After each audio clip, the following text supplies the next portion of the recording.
Greetings, beloved.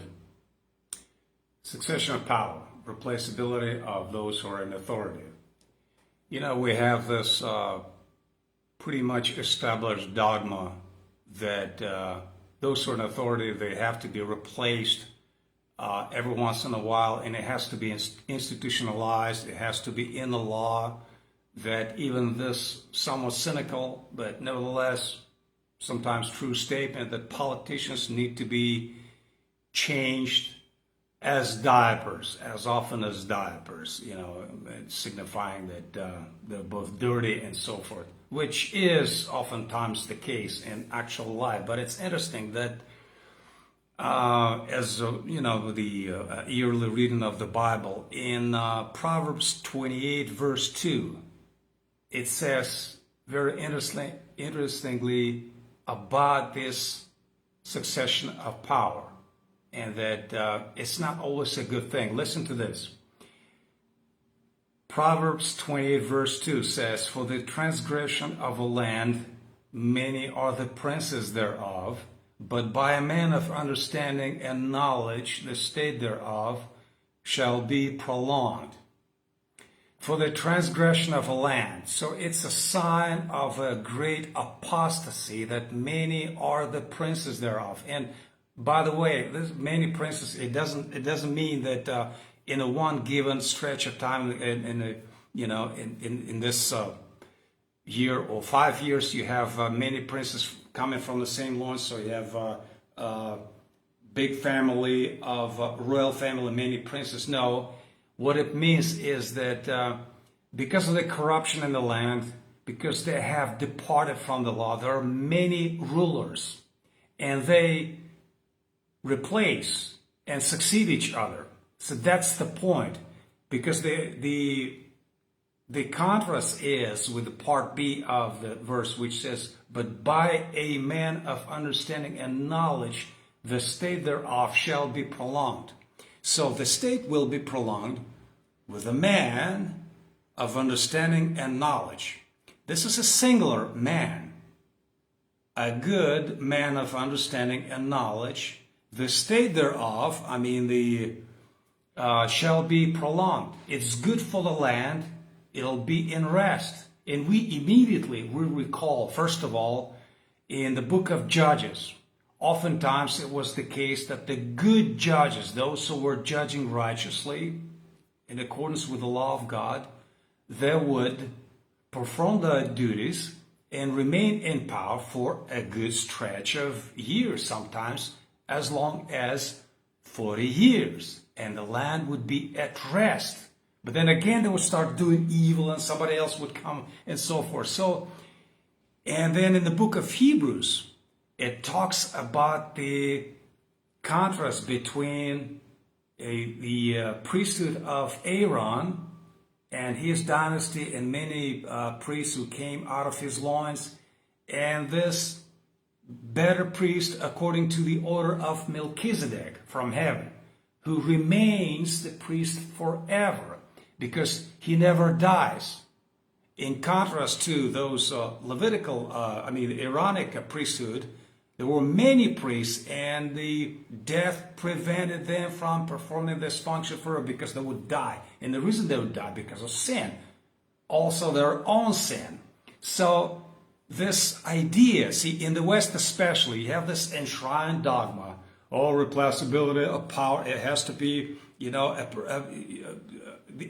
also appeal to this total depravity, which is one of the Calvinistic the scriptural doctrines, that since men are corrupt, and as somebody said, I can't recall, but they said, well, there's this famous saying, and you can say in the comments who actually said it. One of the bishops, I guess in England, said that the power corrupts, absolute power corrupts absolutely. Therefore, you have to put restraints, you have to use all those levers of power. You have parliament against the king, and the judicial power, which is independent, and the power of the press and so forth. So all they're working so as to keep in check the corruption and the propensity for sinning and exploiting the power. And those things are not bad in themselves, but the idea is that a person can never serve longer than, for instance, 2 terms, as is the case in the United States of America. The POTUS can only serve 8 years administration, then he must go, however good. But it's interesting that scriptural tendency is different. A good king, well, here's another example, a huge one. In the book of Kings, subsequent to the death of David and then Solomon, we have this great division. Israel is split into the 2 kingdoms, as you know, the northern part with 10 tribes, strictly speaking, more than just 10 tribes, and then the southern kingdom, Judah, with the capital Jerusalem, basically the tribe of Judah, and Benjamin, and some other people from other tribes as well, but basically just those 2 tribes. And the point is that if you look at the story of the kings of those respective kingdoms, which used to be 1 kingdom, but Israel and Judah, in Judah you have fewer kings in total than in Israel, in the northern part. In fact, starting from the time of Rehoboam the first, the son of Solomon, at the time of whom actually the division occurred, and then on to the Babylonian captivity, in Israel you have about 20 kings, whereas in Judah there's only 14. Okay? And the fact is, and as we know, that in Israel, all the kings were bad. All of them were corrupt. Whereas in Judah, some of the kings were good and some were evil, who followed in the ways of Jeroboam and so forth, as Ahab and some other bad guys. But we have good kings like Jehoshaphat, we have Asa, we have Hezekiah, and those good guys, the tendency is that they reign longer than evil kings. Now, that is not to say that if you do good, you're going to live long and forever. That would be a prosperity gospel lie.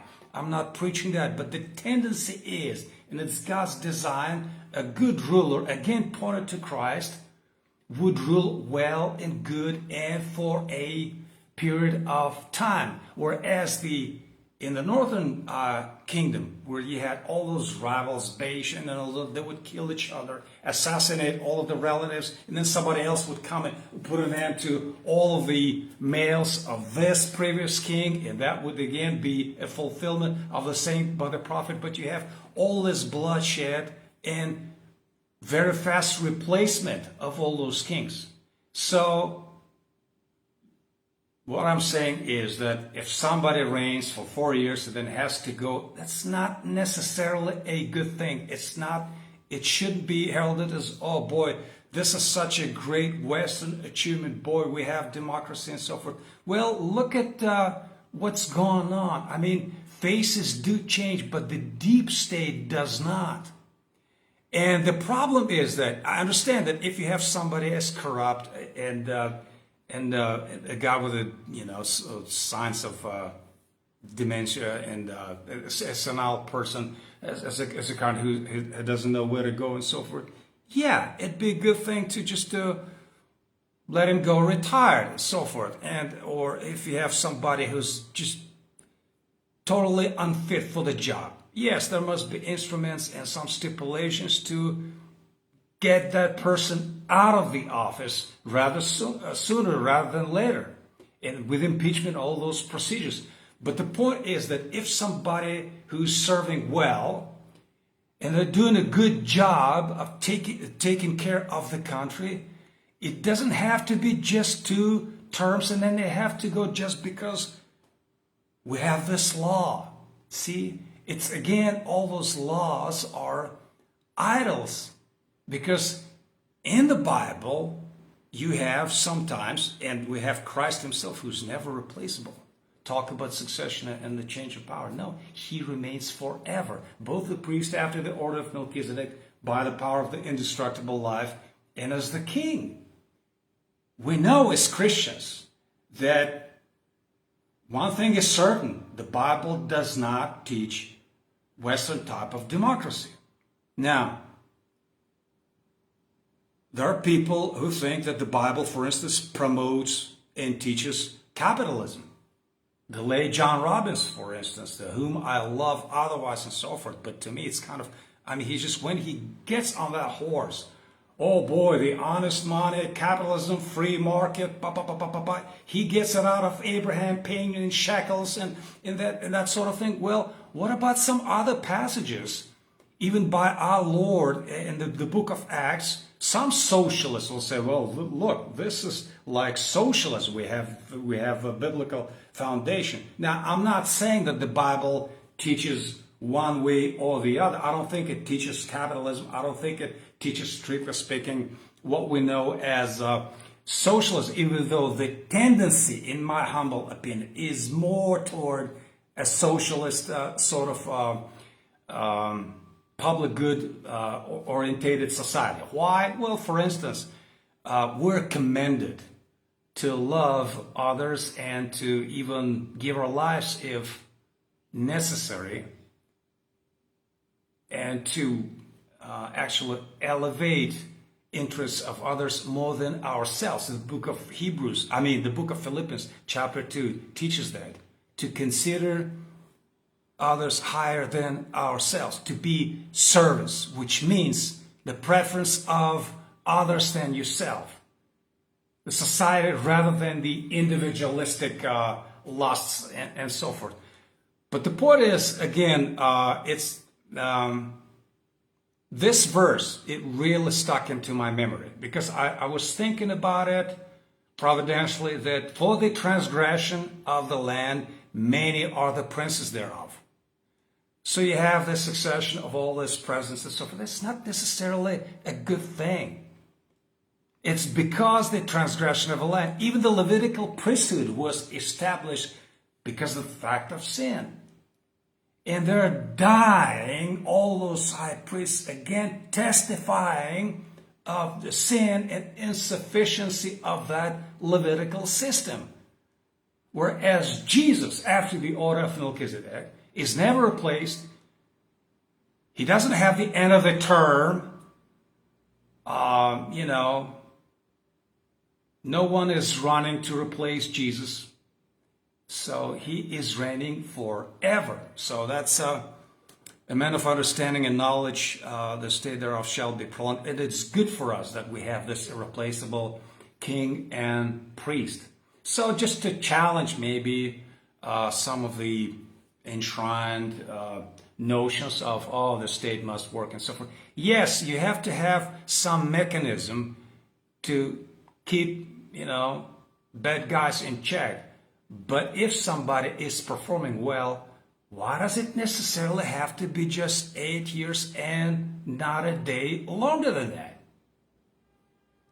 I don't find that in the Bible. So